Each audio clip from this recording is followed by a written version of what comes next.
Good morning, everyone. I'm Kevin Allen, joined by my podcast partner, Tom Laidlaw, the former NHL defenseman from the New York Rangers and Los Angeles Kings. And this is the Laidlaw and Allen Report. Look at the hat. We love it.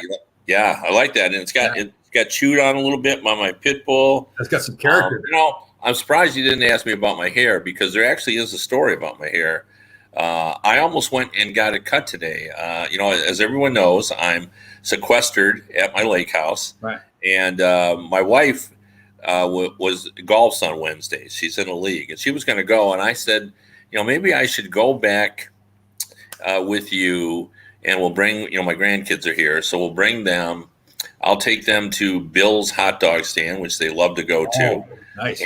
And maybe I'll go and brave the elements and go to my regular barber of 25 years that has 4 waiting spots, and I'll just go for it.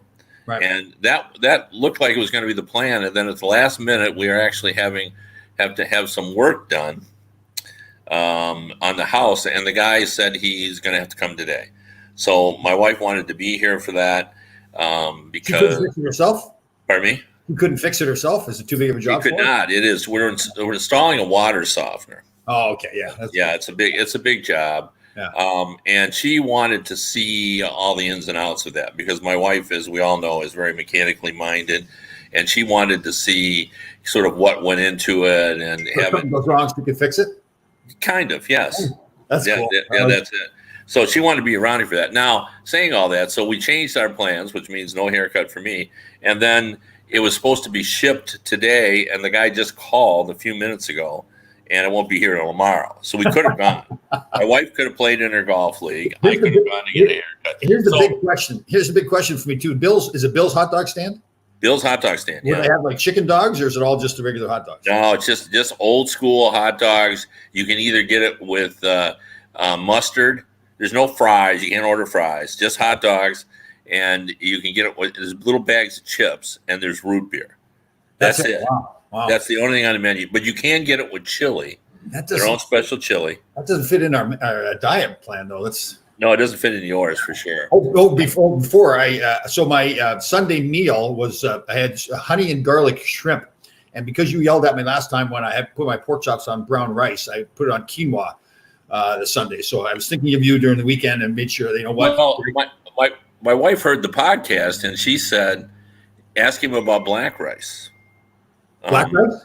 Black rice. You know what? I don't think I've ever heard of black rice. Yeah, it's out there. We've had it. And she said to try that and investigate it and see if that fits in.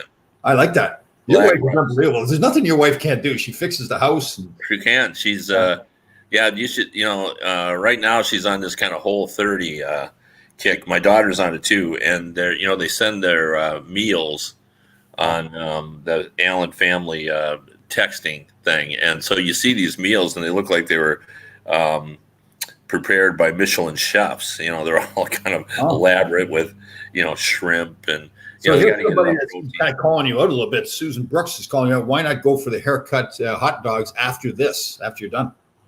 Well, it's a long drive. You know what I mean? Like we really well,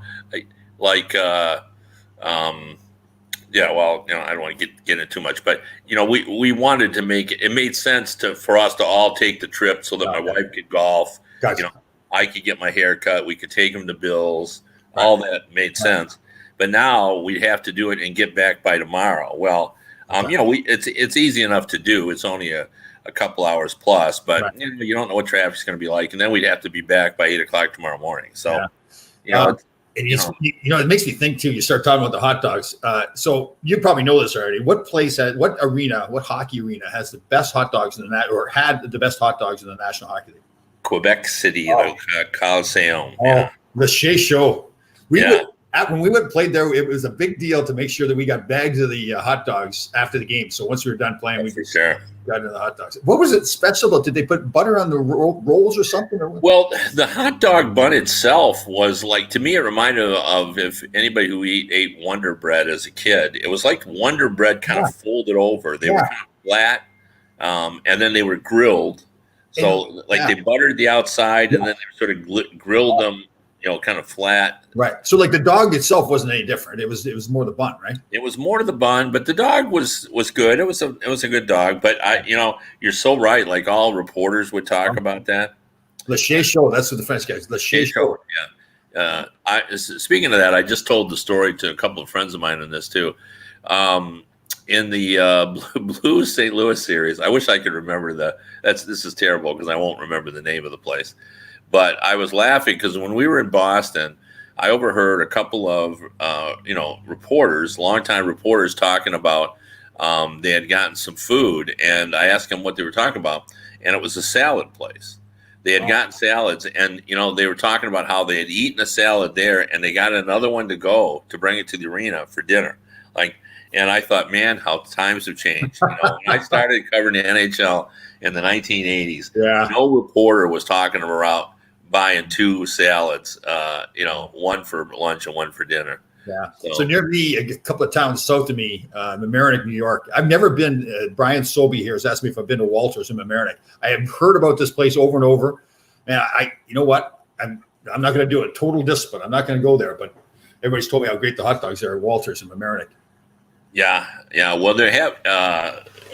Michigan has a few of those old style hot dog stands, but they all have. I know there's a place out east that I've been to where if you mention the word ketchup, they basically throw you out. Oh, is that right? Yeah. You don't ask for ketchup on a hot dog. It's just mustard, onions, and it's the Bills wouldn't do that in Ypsilanti, but that they don't like you don't ask for fries there. Right. You just chips and hot dog, and there's if I ask for a chicken dog there, that wouldn't go over well. I don't think so, unless they've changed. I don't think they have that. My wife normally will eat a veggie dog. We have Reds here in where my lake house is, and Reds is the old 1950 style drive-in where you pull your car in. Oh man! Then you order, and they have veggie dogs, and they do them Chicago style. So you get a big pickle on them, and I know you're not a pickle guy, but you get a tomato and stuff. So there's enough of a salad on there. Huh. You can sort of drag it through the garden. That my wife's. We can't see your handsome face. We only see part of your handsome face. Oh yeah. Oh my. I'm fading here, so sorry about that. No, people were complaining. They're like, "Well, we can't see." Oh yeah, I'm sure that's the highlight of their day. It comes to the show just to look at your face. So anyway, we got to get off the cooking show. I got so much hockey to talk about here, and I want to bring you in right away on this because I laughed aloud when I read that, and I shouldn't laugh because this is serious business. I mean, it really is. Right. That the NBA already had to send out warning letters to NBA players about violating the sanctity of the bubble. And in fact, I think one of them had to enter quarantine because he claimed, and I'm going to use that word, claimed that he went out for fast food. Wait, and he said he just barely went over the line or something too. He just needed fast food. Yeah. Now, I wondered if that was kind of a euphemism for something else, but that's another story. We'll keep using the word fast, but we have to replace food with something else. Now, the reason I laughed is I thought, if this were my friend Tom Laidlaw and his buddies circa early 1980s trying to live in a bubble. Oh, God. And we started on the 1st of July with the bubble.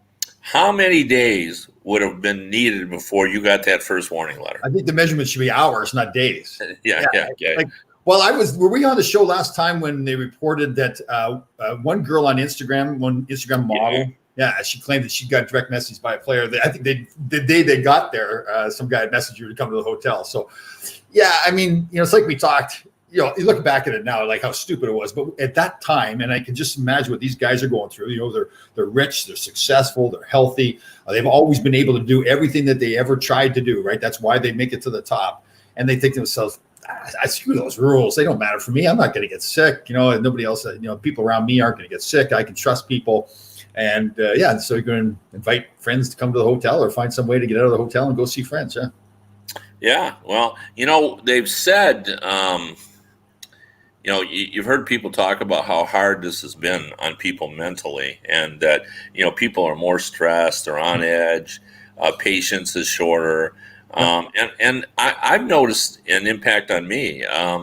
I just don't feel as sharp. I feel lethargic because I'm not, there's nothing to, I'm not writing as much, so I'm not staying on to it. And like yesterday, I was doing a podcast, and I was talking about the Montreal Canadiens, perhaps offer sheeting yet again. The Barzal in the New York Islanders, and I wanted to say, I said, the Islanders probably would welcome that as if they made the kind of offer that they made for, and I wanted to say made for Sebastian Aho in Carolina, but for some odd reason I said Saku Koivu, which played 25 years ago. And I, for the life of me, for about a 5-minute span, couldn't come up with the name Sebastian Aho. But I do that too, though. That happens, yeah. Yeah, that just drives me crazy. And I think a lot of this is just for all of us who's gone, we've gone stir crazy. Like, I think we need sports. Like, people are now starting to say, oh, this is never going to work. And we're just too many positive tests. And, the bubble, the bubble's not going to work. You can't hold the players in. And baseball players are saying, oh, man, I can't live within a bubble. Yeah. But, we have to try this because I think society needs sports. I do. I think we need it. If we didn't try, then everybody would be saying, well, why aren't they trying? Right? I mean, to me, I have my doubts as well. But I think, obviously, both of us are biased because of the hockey and the National Hockey League. I think the league has done a fantastic job negotiating the new collective bargaining agreement the way they did it. It wasn't done publicly. All the precautions they're trying to take care. I think they're at an advantage, because they're going up into Canada where there hasn't been as many cases. So I think they're doing everything they can to try to get it done. But it just may be one of those things that it doesn't matter what you do, it's just not going to work. I hope that's not the case. But yeah, well, I'm a little skeptical as well, but I appreciate they're trying it. I sort of feel like the danger toward the athletes isn't high because they're young and they're healthy. I hope I'm not proven wrong on that. And I hope I'm not a hypocrite. If this doesn't work, I don't want to be among those that said, what were they doing? Those bunch of idiots. Yeah, totally. I hold your feet to the fire on that. There's no way I'd let you away with that because we're not. I think both are the same thing. They're doing everything they can to try to make it work. And if it doesn't work, I don't think you can look back and say, why did they try to do it? Listen, the worst case scenario, and none of us hope that if God forbid somebody lost their life through all this, I still think to myself, okay, would that person, is awful to say it this way, I hate even bringing it up, but would that have happened to somebody anyways, whether they tried to come back or not, right? I don't think you can really say because they tried to come back and play. But. Well, no, that's actually an interesting thought. If they weren't, in the bubble, they would be living their lives, and maybe some of them would be venturing out and wanting a ginger ale, and having to go to the corner to get said ginger ale, and where several of their friends would be, sitting on stools drinking ginger ales, and they could. That was beautiful the way you said that. That was they could contract it there as well. Yeah. Well, probably even more so in that scenario if they weren't in a bubble or attempted a bubble. Yeah, if young 20-some-year-old guys are out there in the world just living their life, they're going to go out and have fun. I do appreciate the fact too that I know they have healthcare experts that are advising them. Like they're not doing this willy-nilly. They're trying to use expert advice, but there are plans for when you leave the bubble for good reason and come back. And I just saw yesterday that Lars Eller, I think it was Lars Eller. And I think Matt, what a report here too, that Matt Molson of the Islanders, not Matt Molson, Matt Martin of the Islanders, his wife apparently is there too. Yeah. Yeah. So their wives are giving birth. They're leaving the bubble. Now the rule for leaving the bubble isn't what you think it is. Now, in the real world out, and when they're talking 14 days because that's the incubation period. It's 0 to 14 days when you can. But in the real world, they understand that usually you get it within 5 days. Right. The majority. Anybody watch Dr. Sanjay Gupta on CNN or any of those health experts, they're talking about within 5 days, most people who have are going to get it. You watch CNN? I watched Dr. Sanjay Gupta. Yes. Okay. So you got to criticize me for being one of those liberals. No. Do you watch Fox? Am I supposed to say that? Do you watch? I would have watched Fox in the past. I don't watch any news now. It's just you just can't tell you. Well, I did want to ask you whether you feel safer now that the White House wants all of the data from COVID-19 that comes from the hospitals to go directly to the White House and not to the CDC anymore. I hope that makes everyone feel safer. Yep. We're making America great again, right? Everything he does. Yeah. Oh, holy cow, boy. Yeah. That's and of course none of it's going to be made available to the public. So there'll be no checks and balances. No, that's fine. We trust all government. like it. We trust everybody in the government that they can. As long as Donald's got it taken care of him. Yeah, he's got it. He's got it. So yeah, and for and I hope it doesn't end up quite like that, although it sure seems like it's going to be that way. But if you're trying to operate a sports league, you want that information. You want to know what the positive test rates are, and that's useful information for not only for sports but for us. We're having this wedding. I spoke about it before in South Carolina, and my daughter had to cut her guest list down to just family, essentially, that we're just going to stand there because the positive test rate in South Carolina, not the number of people, but the percentage was just so high. Right. Like, if they were testing, I think it was 20%, and Florida was at 17%, and we're all talking about how that's, reached epidemic proportions. So this information is useful to us in sort of organizing your lives, and it's useful to the leagues who are going to want to know, what's happening outside their bubble. Well, here's another twist. I was listening to the news this morning, and am I getting echoed there? Not for me, but okay. So when I was listening to the news this morning, they're talking about the Houston Astros having delays getting the test results back. I guess Texas has been hit so hard that the labs and everything can't keep up with everything. So some of these players are getting tested, but then they have to wait because now the results aren't coming back. So more stuff.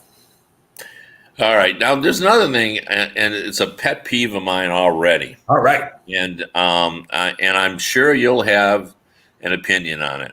But, because we're not going to provide medical information about players during this pandemic, we have decided, we being the collective we in the hockey world, mostly the NHL has decided this. Right. And I can tell you from knowing Bill Daly, well, and full disclosure, I really like Bill Daly. I think he's a straight shooter. He's a very good man. Yeah. But he believes in the HIPAA law concept, the theory of it, that you don't disclose people's medical conditions. And so they've decided they're not giving any medical information out whatsoever. They're not going to tell you when a guy's not going to play, they're going to say he's not going to play, and they're not going to tell you why. They're not going to tell you if he tested positive, if he's got a sprain. I'm going to interrupt you 1 second there, too. So I listened to a player, who was it, a Boston Bruin the other day, get interviewed and talking about this subject. And it sounded like that was collectively bargained. That wasn't just Bill Daly or the NHL saying this is the way it's going to be. It's the players did not want that disclosed either. That's my understanding. Great. I mean, I didn't know that, but I can tell you that Bill Daly would have been fully supportive of that because he and I have had that conversation. And I know that because when I was president of the writers, I tried to push him a little bit on the the undisclosed upper body injury. Right. So now, okay, so they collectively bargained that. That's the way they want it. I can live with that. What I can't live with is the title they've now given it, which is, unfit to play. Right. I mean, that could not sound more negative. He's unfit. Like, when you say, you're unfit to be a father, we know what that means. You're unfit to be my son. See, but you've got more of a way with words. You're a writer. Like for like a dummy like me that grew up on the farm, it's just it's a term. It doesn't mean much to me. Like, you're a military guy. You're a military guy. You're a guy who loves the military. Right. Unfit for duty. Okay, Unfit so for duty is in the lexicon of the military. right. What's that connotation to you? That's negative. Well, it You're, could be negative from like he's injured, right? I'm telling you, if somebody is unfit for duty and you say that to someone else, like so and so's not here because he's unfit for duty, Good for goodness. the You've got ask your military guys. That's a negative connotation. okay. I will. That's a negative connotation. All right. That's not like he's got a hangnail. There's Okay. something going on there. Well, that's true. Yeah. So, my point is, why can't we just say they're unavailable? They're unavailable. That there's no connotation there. It could be anything. Unfit for duty. That's unfit for duty is a judgment. Right. So Corey Crawford in Chicago is unfit for duty. Right. Now, what the heck does that mean? Like Well, now when I'm I read wondering. that, yeah. When I read the highlight, I said, okay, you know what? I guess you're right in that it does have that negative connotation. So my first kind of raised my eyebrows, like, what's going on here? Is this guy like, you get drunk driving or something like that, or something terrible? Yeah. Or yeah. Well, absolutely. But if you say he's just unavailable, well, all right. He's got a sick mother. So it's really the same thing. It's just you don't like the terminology. But words matter. We've tried to tell our president that for a better part of 4 years that words matter.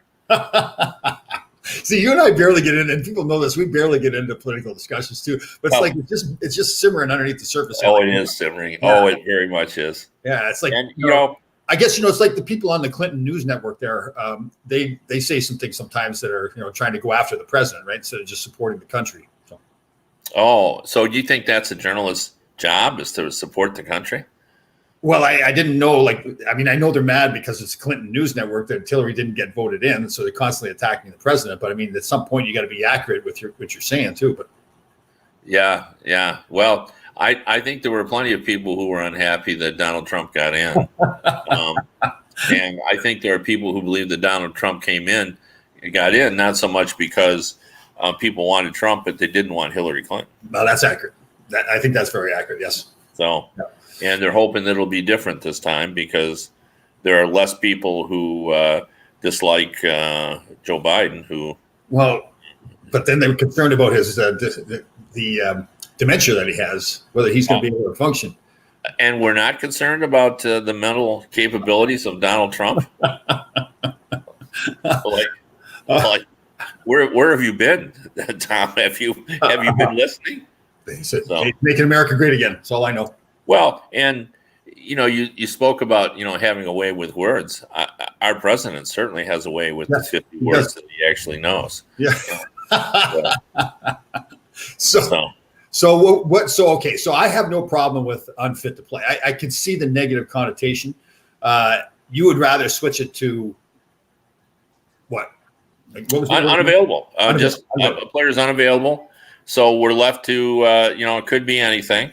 But there's no negative connotation.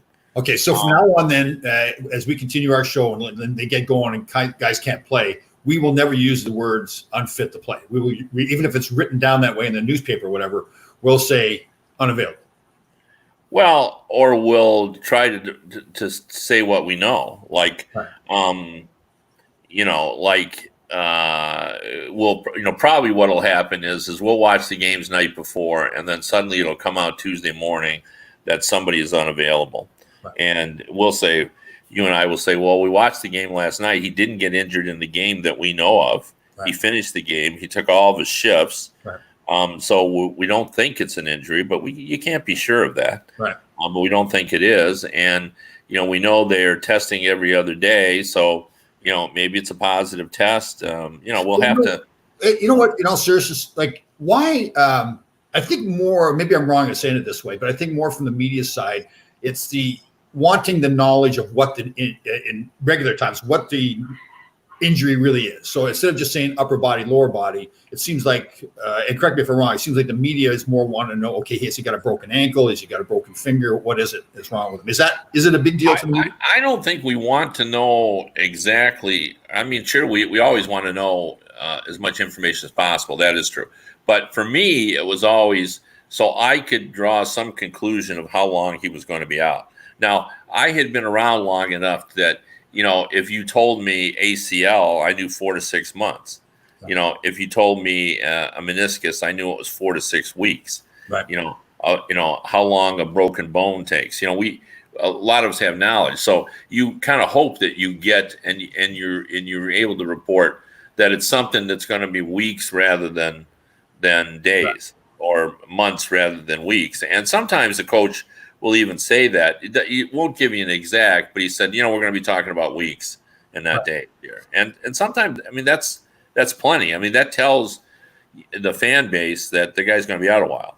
Right. And now there is value, and to be brutally honest, fans don't think like this, but they should. I think I've always felt that, if you have an illness, you shouldn't have to tell us that. That's your business. I don't want people to know my medical history. So why should an NHL player have to tell me his medical history? Right. However, I thought it was inherent within being an athlete that you do sort of any injury that happens to you in the course of playing the sport. You should be available to report that, just because there are season ticket holders who, could use that information in deciding, is this a game I want to go to? Should I sell my tickets? Right. It's a tough haul for some people who love the game, who buy season tickets, for example, in Pittsburgh. And maybe if they knew that Sidney Crosby was going to be out 6 weeks, maybe they would sell their tickets for 6 weeks. Or if they knew, that. So if they knew I was hurt and wasn't going to play, they might buy more tickets. Is that what you're saying? Yeah, I don't think so. But yeah, you're getting the drift of it. So, but again, I say that because I think, to me, you're almost like a shareholder in the team when you're a season ticket holder. Now, that's not how anybody views it, but that's my perspective. Okay, hold on. Here's a question for you. Here's a comment. You're going to be taken to task here a little bit. We are all in as a fan base. Don't take our loyalty lightly.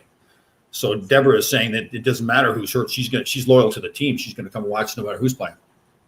Well, yeah. Didn't I just say that? I said the fans don't actually believe that. Okay. That's what I'm saying. Oh. What I said is I've tried to convince fans of this, that they should care, and but they don't. I've talked to them about this, and they would rather not know. Because I've been on radio shows where like when I've had my fights for trying to get the exposure to the news, I've had fans call up just like she did and say, we don't really need to know, because I thought, we were kind of serving the fans, like they would want to know, but they don't care. Yeah, they don't. They don't care. Now, saying that, they say they don't care, but they talk about it, all the time. Right. Like, when do you think he's coming back? What do you think? It's a big issue for them, but they don't want to push for it, so they don't agree with me. But that's the point I was making. I've always felt that it should be important to fans, but they don't seem to care as much as I would think they would. They care about their team. They care about they do, and they care about the injuries, but not enough to where they feel like that's an issue. Right. They would not go to a game because a certain player's injured, right? Well, I think some of them do sell their tickets based on what's going on with the team, because especially for people who have a hard time paying for them, but not enough to see this as an issue. Most people think that, they wouldn't side with me if I was fighting to get, information to that, even though I might have to get Deborah on the show here with us someday, because she apparently is not too happy with your, the bottom line, she just cares about the team and the player's health, and I feel like I'm arguing with her, and I agree with her. Yeah, you're basically. I said they don't. That's not how they feel. I just try to convince them that they should care, but they don't feel that way. Right. So. You're just basically cold and don't care about the safety of the players whatsoever. And Deborah obviously cares about the safety of the players. You've gotten hardened over the years here.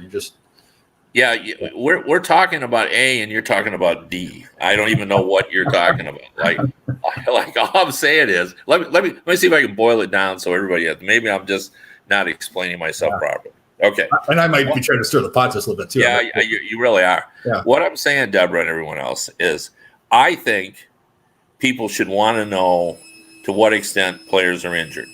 And I think fans should want to know that. Right. But it's been my history, as when I've talked about this, that fans feel exactly how Deborah does.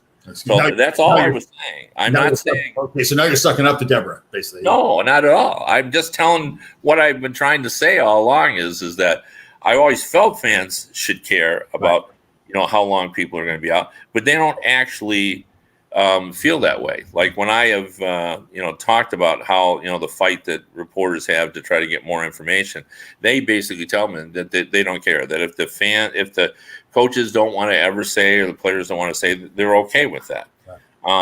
But my other issue on that is I do think they do like to know, because they like talking about the injuries because they care about the team, as she said. Cool. So they want to kind of know, like, it's a big thing. Wouldn't you think, Sydney's coming back? When do you think Panarin will be back in the lineup? So basically, Deborah has changed your mind here in the last 5 minutes, like you were naive. Yeah, I guess. I think I guess I'm a poor communicator.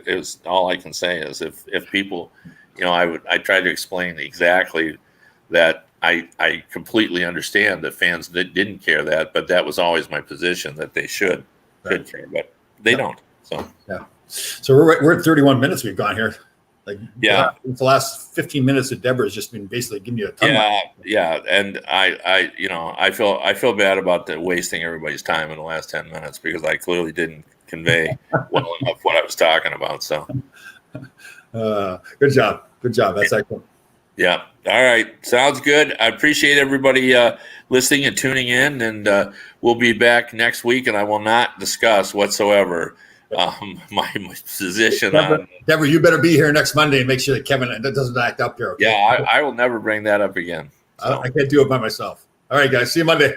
Bye, people. Thank you.